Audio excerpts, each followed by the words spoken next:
السلام علیکم ورحمۃ اللہ وبرکاتہ، نحمده ونصلی علی رسوله الکریم، اما بعد فاعوذ باللہ من الشیطان الرجیم، بسم اللہ الرحمن الرحیم، رب اشرح لی صدری ویسر لی امری واحلل عقدۃ من لسانی یفقہوا قولی۔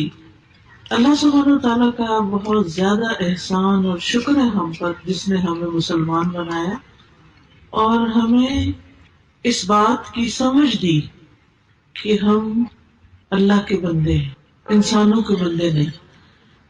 اللہ ہی ہمارا رب ہے، اسی نے ہمیں پیدا کیا ہے، وہی ہمیں رزق دینے والا ہے۔ مرنے کے بعد ہم نے اسی کے حضور حاضر ہونا ہے، اور جب ہم اس سے ملاقات کریں گے تو وہ ہم سے یہ پوچھے گا کہ ہم نے کیا کیا، دنیا میں کیا کر کے آئے ہیں۔ وہ یہ نہیں پوچھے گا کہ تم نے کتنا کمایا، تمہارا گھر کیسا تھا، تمہارے بچے قابل کتنے تھے، نہیں، وہ ہم سے پوچھے گا کہ تم کتنے اچھے انسان تھے اور تمہارا عمل کیا ہے۔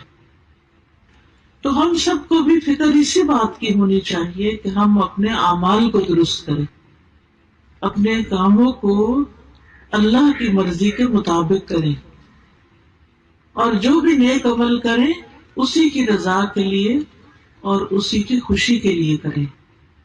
وہاں پر کسی نے بھی کام نہیں آنا، نہ ہی ہمارے ماں باپ ہمارے کام آئیں گے۔ دنیا میں تو یہ ہوتا نا، کوئی دکھ تکلیف ہو تو ماں باپ آ جاتے ہیں، لیکن وہاں ایسا نہیں ہوگا۔ اسی طرح نہ ہی وہاں ہمارے بچوں نے کام آنا ہے، نہ بہن بھائیوں نے کام آنا ہے، نہ جو دین کے بزرگ ہیں انہوں نے کام آنا ہے۔ وہ ہر کوئی جو نیک ہے نا، وہ اپنے لیے نیک ہے، وہ اپنی نیکی کر کے کسی اور کو نہیں دے رہا۔ اب آپ قیامت کے دن یہ نہیں کریں گے کہ اللہ جو نمازیں میں نے پڑھی ہیں نا، وہ آپ میرے بچے کو دے دیں کہ یہ نمازی نہیں تھا اور اس کو جہنم میں نہ ڈالے، مجھے ڈال دیں۔ کریں گے کوئی ایسا؟ کوئی بھی ایسا نہیں کرے گا۔ تو کون سا بزرگان دین میں سے ایسا ہوگا کہ جو کہے کہ میری نیکیاں ان لوگوں کو دے دیں اور ان کے گناہ میں لے لیتا ہوں؟ کوئی سودا کرے گا ایسا؟ کوئی بھی نہیں کرے گا۔ اس لیے ہم سب کو اپنے اعمال کی فکر کرنی چاہیے۔ آج میں چند اعمال کا ذکر کروں گی جو دیکھنے میں تو بہت چھوٹے ہیں، آسان ہیں، لیکن ان کا اجر بہت بڑا ہے، اجر بڑا ہے۔ تو اس لیے ان اعمال کی آپ نے پابندی کرنی ہے۔ سب سے پہلی چیز، پاک صاف ہونے کے لیے وضو کرنا، نماز کے لیے وضو۔ ویسے اگر ہو سکے تو دن میں جتنا بھی وضو رکھ سکے۔ جب کوئی بندہ وضو کرتا ہے تو نہ صرف یہ کہ اس کے ہاتھ پاؤں دھل جاتے ہیں، منہ دھل جاتا ہے، وہ صاف ہو جاتا ہے، بلکہ اس کے گناہ بھی دھلتے ہیں۔ عثمان بن عفان رضی اللہ عنہ سے مروی ہے کہ رسول اللہ صلی اللہ علیہ وسلم نے فرمایا، جس نے وضو کیا اور خوب اچھی طرح وضو کیا تو اس کے جسم سے اس کے گناہ نکل جاتے ہیں، حتیٰ کہ ناخنوں کے نیچے سے بھی نکل جاتے ہیں۔ تو آپ دیکھیے کتنا بڑا اجر اور ثواب ہے اور کتنا بڑا فائدہ ہے۔ اس لیے جب آپ اگلی دفعہ وضو کریں گے تو شوق سے کریں، اپنے اعضاء مل کے کریں، اور یہ سوچیں کہ یہ اوپر سے بھی صاف ہو رہا ہے اور یہ اندر سے بھی صاف ہو رہا ہے، باہر بھی صاف ہو رہا ہے اور اندر بھی صاف ہو رہا ہے۔ یہ تو ہے دنیا کا فائدہ۔ قیامت کے دن کیا ہوگا؟ رسول اللہ صلی اللہ علیہ وسلم نے فرمایا، میری امت کے لوگ قیامت کے دن بلائے جائیں گے جبکہ وضو کے نشانات کی وجہ سے ان کی پیشانیاں اور ہاتھ پاؤں چمک رہے ہوں گے۔ تو جو کوئی تم میں سے اپنی چمک بڑھانا چاہے اس کو بڑھا لے۔ یعنی قیامت کے دن محمد صلی اللہ علیہ وسلم کی امت جو ہے، اس کی پہچان ہی اس کا وضو ہوگا۔ وضو کی وجہ سے وہ چمک رہے ہوں گے اور سارے لوگوں کے مقابلے میں الگ ہی ہوں گے. بالکل ایسے ہی نا جیسے آپ جب کسی کی شادی ہوتی ہے تو دلہن جو ہوتی ہے وہ اس کے کپڑوں پہ گوٹا لگا ہوتا ہے چمکنے والے اور اس کو میک اپ کیا ہوتا ہے تو دور سے ہی دیکھ کے پہچان جاتے ہیں اچھا یہ دلہن ہے. وہ یہ تھوڑی کرتا ہے کہ شادی پہ آئے اور اسے کہ اچھا دلہن کون ہے مجھے تو پتا ہی نہیں. اس کے رنگ روپ، اس کے کپڑوں، اس کے چمک دمک کی وجہ سے، اس کی خوبصورتی کی وجہ سے ہر کوئی پہچان لیتا ہے. اسی طرح جو لوگ دنیا میں وضو کرتے ہیں وہ قیامت کے دن پہچان لیے جائیں گے اور ان کا رب ان سے راضی ہوگا.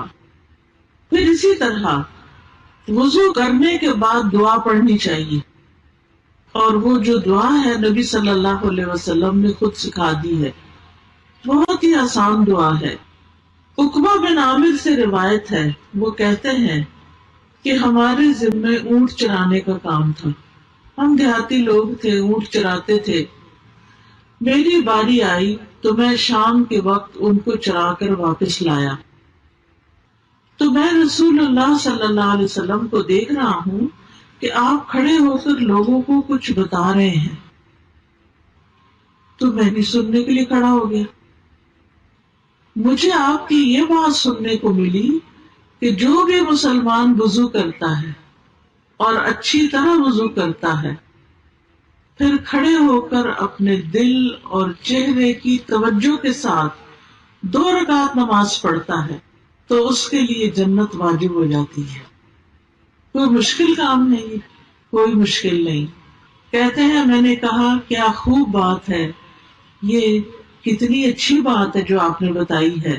تو میرے سامنے ایک کہنے والا کہنے لگا اس سے پہلے والی بات اس سے بھی زیادہ اچھی تھی. میں نے دیکھا کہ وہ کون ہے یہ جو کہہ رہے ہیں، تو وہ عمر رضی اللہ عنہ تھے. انہوں نے کہا میں نے دیکھا ہے تم ابھی آئے ہو، تمہیں نہیں پتا جو پچھلی بات گزر گئی ہے. آپ صلی اللہ علیہ وسلم نے اس سے پہلے فرمایا تھا تم میں سے جو شخص بھی وضو کرے اور اپنے وضو کو پورا کرے یا خوب اچھی طرح وضو کرے، یعنی یہ نہیں کہ کچھ حصہ خشک رہ جائے اور کچھ ایسے بس جلدی جلدی نہیں، اچھی طرح مل کے دھونا چاہیے. پھر یہ کہے اشہد ان لا الہ الا اللہ وان محمدا عبد اللہ ورسولہ، میں گواہی دیتا ہوں کہ اللہ کے سوا کوئی معبود نہیں اور محمد صلی اللہ علیہ وسلم اس کے بندے اور اس کے رسول ہیں. تو اس کے لیے جنت کے 8 دروازے کھول دیے جاتے ہیں.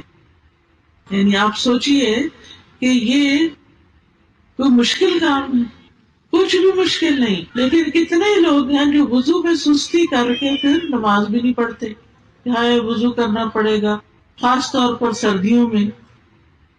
تو ایسا شخص کہ جو اچھے سے وضو کرے اور پھر کیا پڑھے اشہد ان لا الہ الا اللہ وان محمدا عبد اللہ ورسولہ.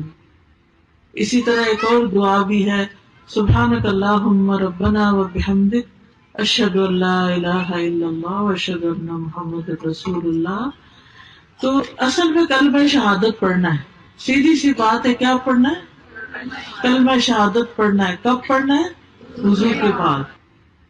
تو اس کے لیے جنت کے 8 دروازے کھول دیے جاتے ہیں کہ جس میں سے چاہے وہ داخل ہو جائے. اب وہ اس کی مرضی ہے کہ کس میں سے داخل ہونا پسند کرتا ہے. تو پیاری بہنوں، اصل بات یہ ہے کہ ہم نیت کر لیں، ارادہ کر لیں کہ ہم نے وضو بھی کرنا ہے اور نماز بھی پڑھنی ہے اور اللہ کے ایک ہونے کی گواہی دینی ہے. یعنی وہی ہمارا الہ ہے، وہی ہمارا رب ہے، وہی ہمارا معبود ہے. اسی کی عبادت، اسی کے لیے نماز، اسی کے لیے روزہ، اسی کے لیے قربانی، اسی کے لیے ہمارا صدقہ خیرات، اسی کے لیے ہمارے سب کام. ہم کسی کے ساتھ بھی جو اچھا کرتے ہیں وہ سارے کا سارا اللہ کی خاطر کرتے ہیں، کسی پر احسان نہیں چڑھاتے. پھر اسی طرح یہ ہے ایک اور آسان عمل ہے جو ہم اپنے بچوں کو سکھا سکتے ہیں، وہ ہے اذان دینا. اذان سکھائیں اپنے بچوں کو. ابو سعید کہتے ہیں کہ ایک مرتبہ ان سے یعنی اپنے بیٹے سے فرمایا، میں دیکھتا ہوں کہ تم بکریوں اور جنگل سے محبت کرتے ہو، تمہیں بکریاں چرانے کا شوق ہے اور باہر کھیتوں میں جانے کا شوق ہے. ہوتا ہے نا، کچھ بچوں کو اسکول جانے کا شوق ہوتا ہے اور کچھ بچوں کو ڈیرے جانے کا شوق ہوتا ہے، ان کو پڑھنے کا شوق نہیں ہوتا. تو کہتے ہیں کہ ٹھیک ہے تم جاؤ وہی کام کرو، اس لیے جب بھی تم اپنی بکریوں یا جنگل میں رہو اور نماز کے لیے اذان دو تو بلند آواز سے دیا کرو، اس لیے کہ مؤذن کی آواز کوئی بھی جن یا انسان یا جو بھی کوئی مخلوق سنے گی وہ اس کے لیے قیامت کے دن گواہی دے گا. یہ بات میں نے رسول اللہ صلی اللہ علیہ وسلم سے سنی تھی. یعنی وہ صحابی اپنے بچے کو بتاتے ہیں کہ تمہیں بکریاں چرانے کا شوق ہے تو جنگل میں تم اکیلے ہوتے ہو، کوئی مسجد تو نہیں ہوتی نا. یعنی جو لوگ اپنے اپنے کھیتوں میں کام کرتے ہیں اور اپنے آس پاس جاتے ہیں، دور چلے جاتے ہیں، تو پھر وہاں کوئی اذان وغیرہ تو نہیں سنائی دیتی، مسجد بھی قریب نہیں ہوتی. تو اگر اذان آتی ہو اور انسان بلند آواز سے اذان دے تو وہ اذان جو ہے وہ اس کے لیے کیا بن جائے گی؟ قیامت کے دن گواہیاں ہوگی اس بندے کی. ہر مخلوق کہے گی اس نے ہمیں اللہ کا نام سنایا تھا. تو اس لیے عورتیں تو نہیں اذان دیتی، نہ ہم نے خود دینی ہے، لیکن ہم اپنے بچوں کو سکھا سکتے ہیں. اگر آپ اسکول ٹیچر ہیں تو اسکول میں بچوں کے درمیان اذان کا مقابلہ کروائیں. آپ دیکھیں اسکولوں میں مختلف طرح کے فنکشن ہوتے رہتے ہیں، اس میں نظموں کے مقابلے، اور اب تو افسوس کے ساتھ کہنا پڑتا ہے کہ گانوں کے مقابلے اور پتہ نہیں کس کس چیز کے کرتے رہتے ہیں. لیکن اللہ کا نام بلند کرنا، اذان کیا ہے؟ اللہ اکبر، اللہ سب سے بڑا ہے، اللہ اکبر، اللہ سب سے بڑا ہے. تو یہ اتنا بڑا اللہ کا نام بلند کرنا جو ہے یہ کوئی معمولی بات نہیں ہے. لیکن آپ دیکھیں کہ اب بچوں کو اذان بھی پوری نہیں آتی ہوتی، اور آیت الکرسی بھی نہیں آتی، اور دعائے قنوت بھی نہیں آتی. تو ہم کس طرح کے مسلمان گھرانے ہیں کہ ہمارے بچوں کو دین کی بنیادی چیز بھی نہ آئے؟ اگر ان کو نہیں آئے گی تو یہ اپنے آگے بچوں کو کیسے سکھائیں گے؟ تو اس لیے جو ٹیچرز یہاں بیٹھی ہیں، جو آگے اسکولوں میں پڑھاتی ہیں، ان کو چاہیے کہ اپنی اپنی کلاس کے بچوں کو سکھائیں اور ان کا مقابلہ کرائیں اور اس پر انعام دیں، اور اس پر ان کو بھی اجر ملے گا کیونکہ آپ نے ان کو سکھایا. اور اس کے لیے آپ طریقہ یہ کر سکتے ہیں کہ جیسے نیٹ سے یا وہ آڈیو میں جو اچھی اچھی اذانیں ہیں، جیسے سعودی عرب کی اذان ہے یا مدینہ کی اذان ہے یا اور اچھی اذانیں، وہ بچوں کو سنا کے اس کی ٹیون بھی یاد کروائیں، کہ اسی طرح خوب اچھی طرح بلند آواز سے بہترین اذان دیں کہ جو دل میں اتر جائے. حضرت بلال رضی اللہ عنہ جو تھے وہ اذان دینے کی وجہ سے بھی مشہور تھے، یعنی نبی صلی اللہ علیہ وسلم کے مؤذن تھے. پھر اس کے بعد یہ ہے کہ نماز پڑھنا. اب دیکھیں نماز پڑھنا کچھ لوگوں کو بڑا ہی بھاری لگتا ہے. نماز بہت بڑی چیز ہے، لیکن ان لوگوں پہ بالکل بھاری نہیں جو اللہ سے ڈرتے ہیں، ان کے لیے آسان چیز ہے. تو آپ دیکھیے نماز سے انسان کے گناہ مٹ جاتے ہیں. ہم انسان ہیں نا، ہم کمزور ہیں، کبھی ہم سے کوئی غلطی ہو جاتی ہے، کبھی کوئی غلطی ہو جاتی ہے، تو پھر اس کی وجہ سے ہم پریشان رہتے ہیں کہ میرے سے یہ گناہ ہو گیا، میرے سے قصور ہو گیا، پتہ نہیں اللہ تعالیٰ معاف کرے گا یا نہیں. شیطان بھی دل میں وسوسے ڈالتا ہے. تو ایسی صورت میں انسان کو کیا کرنا چاہیے؟ نماز پڑھ لینی چاہیے. رسول اللہ صلی اللہ علیہ وسلم نے فرمایا جب صلی اللہ علیہ وسلم آئے نا تو سب کو کہنا چاہیے، کیونکہ اس سے بڑا کوئی بخیل نہیں کہ جو نبی صلی اللہ علیہ وسلم کا نام سنے اور درود نہ پڑھے. سب کو درود پڑھنا چاہیے، ٹھیک ہے نا؟ ایک دفعہ درود پڑھنے سے کیا فائدہ ہوتا ہے؟ 10 رحمتیں نازل ہوتی ہیں. تو آپ کو رحمتیں نہیں چاہیے؟ ہم سب کو رحمتیں چاہیے. تو اس کے لیے ہمیں کبھی بھی نبی صلی اللہ علیہ وسلم کا نام آئے تو درود بھولنا نہیں چاہیے، ٹھیک ہے؟ تو رسول اللہ صلی اللہ علیہ وسلم نے فرمایا جب بندہ وضو کرتا ہے اور اپنا وضو مکمل کر کے اپنی نماز شروع کرتا ہے اور اپنی نماز مکمل کرتا ہے تو اپنی نماز سے ایسے نکلتا ہے جیسے ماں کے پیٹ سے پاک نکلا تھا گناہوں سے. اس طرح انسان گناہوں سے پاک ہو جاتا ہے. رسول اللہ صلی اللہ علیہ وسلم نے فرمایا بندہ جب نماز کے لیے کھڑا ہوتا ہے اس کے سارے گناہ لا کے اس کے کندھے پر رکھ دیتے ہیں. فرشتے اس کے گناہ جو ہے کندھے کے اوپر رکھ دیتے ہیں. تو جب بھی وہ رکوع کرتا ہے یا سجدہ کرتا ہے تو اس کے گناہ اس سے گر جاتے ہیں.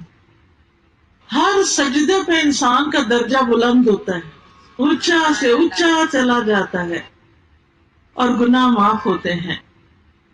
نبی صلی اللہ علیہ وسلم نے یہ فرمایا تھا اپنے ایک صحابی کو, تم اللہ کے لیے کثرت سے سجدے کیا کرو کیونکہ تم اللہ کے لیے جو بھی سجدہ کرو گے اللہ اس کے نتیجے میں تمہارا درجہ ضرور بلند کرے گا اور اس کے ذریعے تمہارا کوئی گناہ معاف کر دے گا. تو اس لیے خوشی سے نماز پڑھنی چاہیے, نماز میں سستی نہیں کرنی چاہیے. ہمیں نہیں پتا ہماری موت کب آ جائے. آج کل آپ دیکھیں کتنے لوگ ہارٹ اٹیک سے فوت ہو جاتے ہیں, کچھ لوگ ایکسیڈنٹ میں فوت ہو جاتے ہیں. اچانک موتیں جو آتی ہیں تو ہمیں نہیں پتا کہ ہم نے دنیا سے کب چلے جانا ہے. تو بے نماز ہو کے نہ جائیں. اللہ ہمیں بھی, ہمارے بچوں کو, ہسبینڈ, بہن بھائیوں, رشتے داروں, اللہ تو سب کو توفیق دے, سب کو نمازی بنا دے, کیونکہ نماز مومن کی آنکھوں کی ٹھنڈک ہوتی ہے. فجر کی 2 رکعتیں ہیں, یعنی 2 سنتیں اور 2 فرض ہیں. حدیث میں آتا ہے نبی صلی اللہ علیہ وسلم نے فرمایا فجر سے پہلے کی 2 رکعتیں کی سنت جو ہے دنیا اور جو کچھ اس میں ہے اس سے زیادہ بہتر ہے, ان سے زیادہ قیمتی ہے. دنیا میں کیا کیا ہے, مال, دولت, اولاد, گھر بار, گاڑیاں, کارخانے, کھیت, فصل, ملیں, سب کچھ. فرمایا یہ 2 رکعتیں ان سب سے بہتر ہیں. تو آپ سوچئے کہ ہم ان چیزوں کے لیے کتنی بھاگ دوڑ کرتے ہیں کہ یہ مل جائے, وہ مل جائے, اب یہ مسئلہ حل ہو جائے, اب یہ, لیکن 2 رکعت اس سے زیادہ قیمتی ہیں جو کل قیامت کو آپ کو ان کا بدلہ ملنے والا ہے. پھر اسی طرح دن میں جو 12 سنتیں پوری کرتا ہے, 2 سنت فجر کی, 4 سنت اور 2 سنت ظہر کی, اور 2 سنت مغرب کی, 2 سنت عشاء کی, اس کے لیے جنت میں گھر بن جاتا ہے. پھر اسی طرح چاشت کی 2 رکعتیں جو ہیں, یعنی جو اشراق کی چاشت آپ پڑھتے ہیں, سارے جسم کے جوڑوں کا صدقہ ہے. ہر انسان روزانہ جب صبح اٹھتا ہے تو اس کے اوپر صدقہ واجب ہو چکا ہوتا ہے. تو جب انسان یہ 2 نفل پڑھتا ہے تو اس کا صدقہ ادا ہو جاتا ہے, اس کی گردن آزاد ہو جاتی ہے. پھر اسی طرح اگر مرد حضرات جماعت سے نماز پڑھیں تو اس پر ان کو 27 گنا زیادہ ثواب ملتا ہے مسجد جانے کا. اور پھر آپ دیکھیں کہ عورت کے لیے گھر میں نماز پڑھنا زیادہ اجر و ثواب کا باعث ہے. اچھا, نماز کے بعد ہم فوراً اٹھنے کی کرتے ہیں, ادھر سلام پھیرا, ادھر فٹافٹ اٹھے, وہ بچے نے کچھ کر دیا, وہ ہنڈیا جل گئی, وہ دروازے پہ کوئی آ گیا, یہ فون کی گھنٹی بج گئی, ہم پھر ذکر نہیں کرتے. تو آپ دیکھیے جب تک انسان نماز کے بعد مصلی پہ بیٹھتا ہے, جائے نماز پہ بیٹھتا ہے, فرشتے اس کے لیے دعا کرتے رہتے ہیں, فرشتوں کی دعائیں ملتی ہیں اس کو. یہ معمولی چیز ہے. آپ لوگوں کی منتیں کرتے ہیں, ہمارے لیے دعا کر دیں, ہمارے لیے یہ مسئلہ ہے ہمارا. آپ لوگوں کو پابند کرتے ہیں ہمارے لیے ہمیشہ دعا کرنا, اتنی دعا کرنا, اتنی دعا کرنا, لیکن کس کو یاد رہتا ہے؟ لوگ اپنی بھی بھول جاتے ہیں, ہمارے لیے کیا یاد رکھیں گے. تو آپ دیکھیے کہ جب کوئی شخص مصلی پہ بیٹھ کے ذکر اذکار کرتا ہے نماز کے بعد تو اس کے لیے فرشتے دعا کرتے ہیں. نبی صلی اللہ علیہ وسلم نے فرمایا جب تک تم اپنے مصلی پر جہاں تم نے نماز پڑھی تھی بیٹھے رہو اور ہوا خارج نہ کرو, یعنی وضو نہ ٹوٹے, تو فرشتے دعا کرتے رہتے ہیں، کہتے ہیں اے اللہ اس کو بخش دے، اے اللہ اس پر رحم فرما۔ تو کتنی بڑی بخشش کی بات ہے، کتنے بڑے اعزاز کی بات ہے۔ پھر اسی طرح جمعے کا دن جو ہے وہ بھی خاص دن ہوتا ہے جس میں جمعہ پڑھا جاتا ہے مردوں کے لیے۔ پھر نماز جنازہ بھی اسی طرح بہت بڑی نیکی کا کام ہے۔ نبی صلی اللہ علیہ وسلم نے فرمایا جو شخص جنازے میں شریک رہا یہاں تک کہ نماز جنازہ ادا کر لی گئی تو اس کے لیے ایک قرات ہے، اور جو جنازے میں شریک رہا یہاں تک کہ میت کو دفن کر دیا گیا اس کے لیے 2 قرات ہیں۔ پوچھا گیا 2 قرات کا کیا مطلب ہے کہ اتنا ثواب ملے گا؟ فرمایا 2 بڑے پہاڑوں کی طرح۔ جو کسی کے جنازے میں جاتا ہے اور پھر یعنی دفن تک شریک رہتا ہے تو اتنا بڑا اجر اس کو ملتا ہے۔ آپ سوچئے کہ ہمارے لیے کتنے بڑے موقع ہیں نیکیاں کمانے کے، لیکن ہم ان سے محروم رہ جاتے ہیں۔ تو اگر آپ اپنے بچوں کو کہیں گے کہ جاؤ تم بچے تم بھی جا کے جنازہ پڑھو، تو وہ دیکھیں ایک تو دل نرم ہوتا ہے، دوسرا میت کے لیے دعا